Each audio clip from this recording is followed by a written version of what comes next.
سبيل الدموع سبيل مريح تنهد.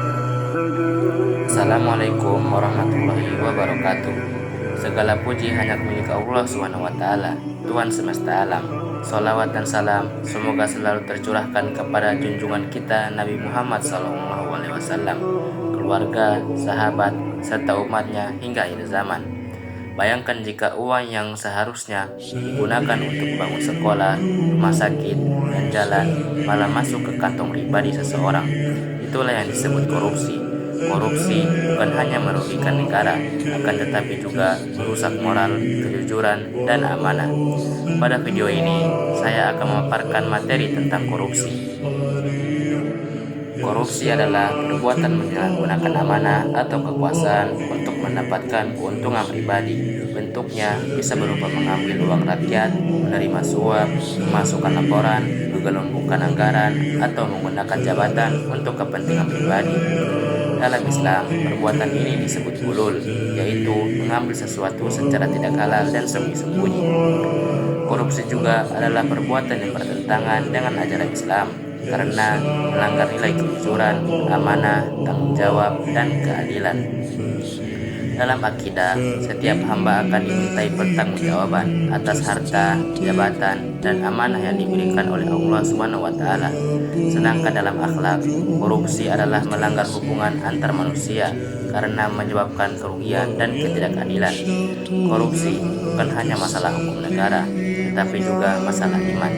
Orang yang beriman akan merasa diawasi oleh Allah dalam setiap perbuatannya.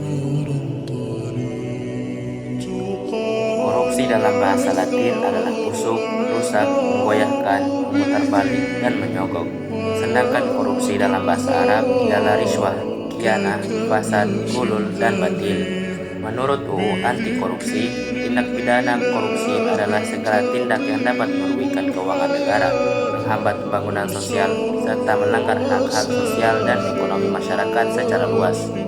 Dan dalil tentang larangan korupsi terdapat pada Quran Surat Al-Baqarah ayat 188, yang artinya, janganlah kamu memakan harta di antara kamu dengan cara yang batil. Ayat ini melarang mengambil harta secara haram, termasuk korupsi dan suap.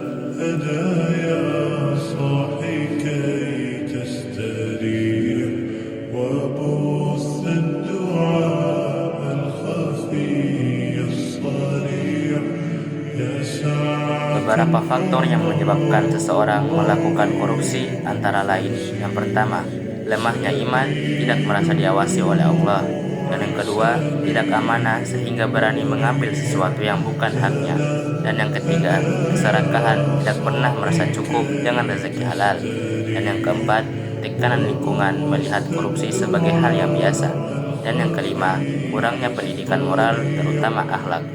Dan dampak negatif dari korupsi ialah: yang pertama, doa koruptor tidak akan dikabulkan oleh Allah SWT; yang kedua, dimurkai oleh Allah SWT dan terhalang masuk surga; dan yang ketiga, hancurnya akhlak moral dan integritas bangsa; dan yang keempat, ekonomi negara merugi dan kemiskinan meningkat; dan yang terakhir, menurunkan etos kerja masyarakat. Dan cara menghindari korupsi ialah meningkatkan iman dan takwa, menanamkan perilaku jujur sejak dini, menghindari situasi yang mendorong tindak korupsi, dan memilih teman dan lingkungan baik, membiasakan hidup sederhana dan selalu bersyukur.